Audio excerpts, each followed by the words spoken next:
कि बाबा ने जो बोला है कि अंत में साकार की लीला चलेगी, तो कैसे चलेगी और किस रथ के द्वारा चलेगी, और चलेगी तो अभी तक क्यों नहीं चली और कब चलेगी, ये सोचना चाहिए। इसलिए महाभारत में दिखाया है कि या तो आप नारायणी सेना चुनो या भगवान को चुनो। नारायणी सेना किसकी थी? नारायण की थी ना।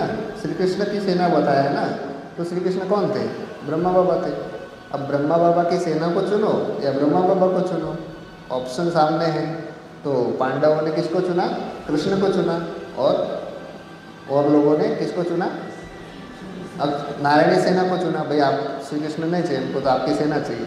तो उन्होंने बोला तथास्तु, आप सेना लेके जाओ। इसलिए जहाँ भगवान होता है वहाँ जीत होती है। इसलिए मुरली में बोला था, अंत में महाभारत महाभारी लड़ाई स्पष्ट नजर आएगी। स्पष्ट नजर कैसे आएगी? सामने दो गुट होंगे तभी तो नजर आएगी। तो स्पष्ट नजर आ रही है। सब एक ही परिवार दिखाया है, सब हमारे ही भाई हैं। किसी को ये नहीं कह रहे कि वो ये है वो ये भाव नहीं है। परंतु बाबा ने जो महावाक्य किए हैं, बोले हैं, वो सब सिद्ध हो रहे हैं, प्रैक्टिकल दिख रहा है।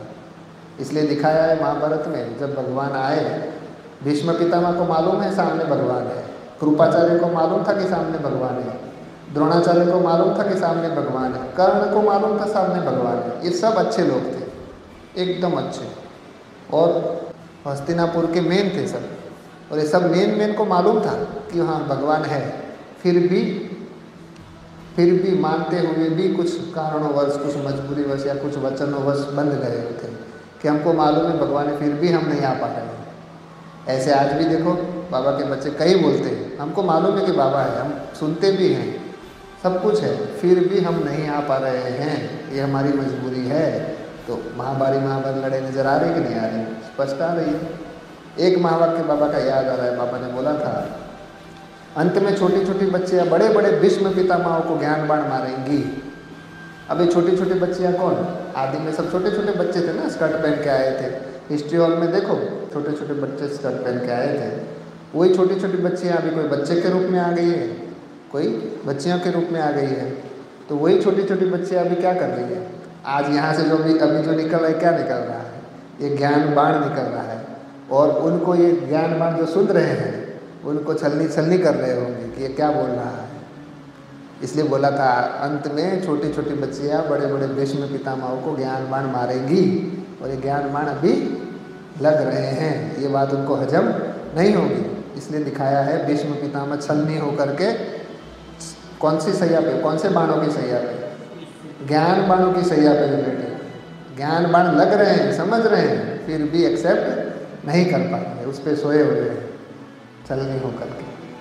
तो वो सब यादगार यहाँ की है। पूरी महाभारत देखो, चाहे रामायण देखो, सब कुछ यहाँ का यादगार है।